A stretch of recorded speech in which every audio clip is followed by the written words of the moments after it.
첫 소식 3위입니다.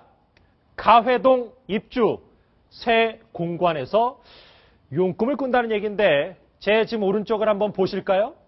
이분 얘기입니다. 배낭을 메고 있고 당시 서울시장 선거에서 서민 이미지로서 많이 어필을 했더니 현 박원순 시장이 오늘 서울 최저영하 14도 한파 쥐주가 내려진 이날 기온이 뚝 떨어졌는데 박원순 시장은 정말 큰 이사를 했다고 합니다. 이동영 차장. 네. 이사를 하긴 한 건데 벌써 이사가 세 번째입니다. 너무 잦은 거 아닙니까? 그렇습니다. 2011년 보궐선거를 통해서 서울시장에 당선이 됐는데요. 그 당시에는 해화동 공관에 입주를 했고요. 얼마 뒤에는 서울 은평 뉴타운 분양이 잘 되지 않으니까 분양 활성화를 위해서 시장이 몸소 살아보겠다 하면서 은평 뉴타운으로 이사를 갔고요. 예. 그리고 이후에는 그 백인재 가옥이라는 서울시가 소유했던 문화재 성격이 강한 한옥으로 이사를 하려다가 친일파가 세운 한옥에 들어가는 게 맞느냐라는 논란에 부딪혀서 예. 실패를 했고요. 그 이후에는 다시 오늘 이사를 한 이 가회동 이 일반 주택으로 공간을 마련해서 이사를 하게 됐다. 이런 내용입니다. 지금 제 오른쪽을 보시면요. 이렇게 해서 세 번째 이사까지의 과정이 시장 공간 이사 과정이 나오고 있는데 이번에 논란이 되는 건 바로 이 28억입니다. 지금 옆에 배낭을 메고 서민 이미지를 부각했던 박원순 시장이 과연 전세 28억이 맞느냐 계속해서 논란이 뜨겁습니다. 그렇습니다. 이 은평 뉴타운에 살 때는 복층형 아파트였는데요. 이 전세 가격이 2억 8천만 원이었습니다. 그런데 가회동 단독주택으로 공간을 옮기면서는 이 전세 비용이 2년 계약을 했는데요. 무려 28억 원에 달합니다. 물론 집 규모가 크고 서울시장이 살만한 공간이다 보니까 그렇게 비용을 지불했는데 서울시에서는 물론 직접 매입한 것도 아니고 주변 시세에 비하면 저렴한 편이다 이렇게 말하고 있습니다. 절대적인 액수만 보지 말고 서울시장이 해야 되는 역할과 그다음에 그 공간의 기능을 봤을 때는 그렇게 무리한 규모의 금액이 아니다 이런 설명을 내놓고 있습니다. 그렇군요. 지금 시작하자마자 이 박원순 시장의 이사에 대해서 시청자분들이 관심이 참 많은 것 같습니다. 시작하자마자 이렇게 시청자 질문이 첫 번째로 왔습니다. 한번 같이 보시겠습니다. 이 내용인데요.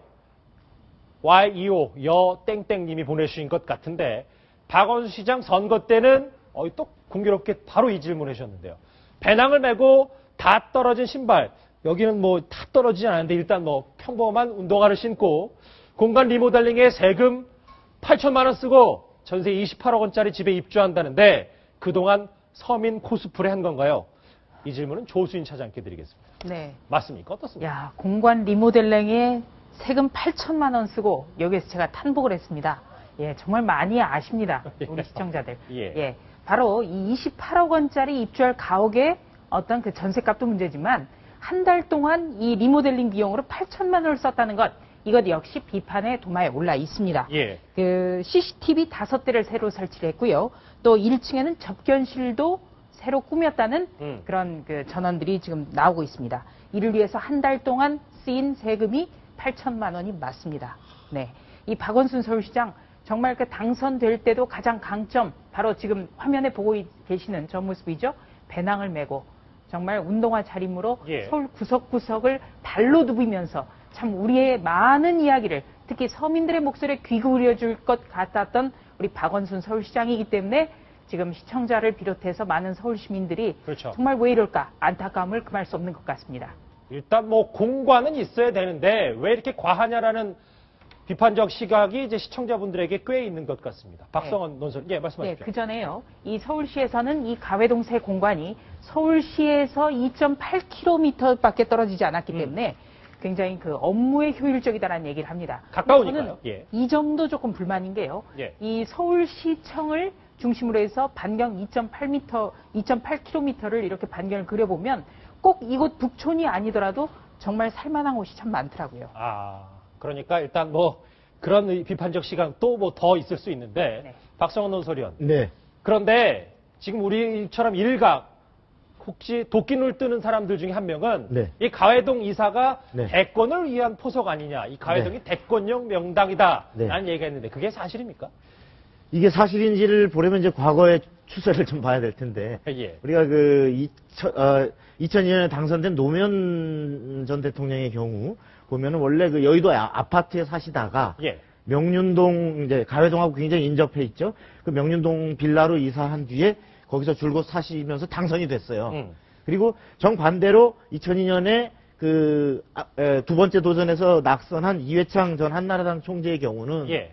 가회동 빌라에 살 때는 지지율이 상당히 막 잘 나오고 올랐는데 예. 대선 몇 달 앞두고 이게 옥인동으로 이사를 했죠. 아. 이사를 하고서 결국 떨어졌어요. 그리고 또 한 예를 더 들어보면 예.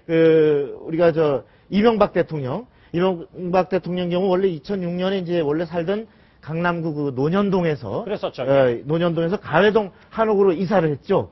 그러면서 그 잠재적 주자로서 대권 후보 지지율이 급상승해서 결국 그 2007년 대선에 당선이 됐지 않습니까? 예. 예, 그러한 예를 비춰 보더라도 이번 박 시장의 가회동 이주는 상당히 대권을 염두에 둔 포석이다라는 분석을 나을만 한 것 같습니다. 일단 하다는 그런 분석이신데 이도영 차장 어쨌든 이 대권 이 용금설부터 해서 여러 가지 전세 논란 돈도 많이 내니까 이거 박 시장이 그렇게 편안하게 오늘 이사를 하고 편안하게 쉴 수만은 없는 분위기가 돼가는 것 같아요.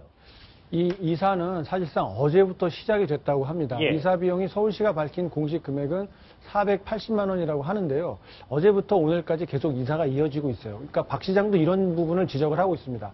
언제까지 이렇게 계속 리모델링하고 이사 비용 이런 것까지 지불을 하면서 공간 문제를 근본적으로 해결하지 않는 것은 너무 과도하게 여론을 의식하고 주변 눈치 보는 것이다.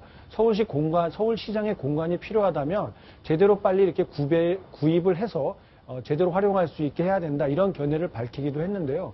오세훈 전 서울시장은 이 한남동에 지금 파트너스 하우스, 그러니까 중소기업 하시는 분들이 바이어들을 만나거나 상담할 때 쓸 수 있도록 하는 용도로 바꾸었거든요. 원래는 이걸 서울시장 공간으로 쓰려고 하다가 용도를 바꿔서 서울시장 공간 문제가 지금 이렇게 좀 불거졌다는 판단이 듭니다. 그렇기 때문에 지금 이사를 간다 하더라도 예. 이 서울시 공간 정말 필요한가? 그리고 어떤 규모로 어떤 장소에 마련을 해야 되는가? 이런 것들도 한번 진지하게 생각해 보면 좋을 것 같습니다. 전세 28억과 제 지금 오른쪽에 있는 박원순 시장이 배낭 메고 있는 모습을 시청자분들과 국민들이 어떻게 생각하시는지는 박원순 시장도 한 번 더 생각해 볼 필요가 있지 않나라는 생각도 듭니다.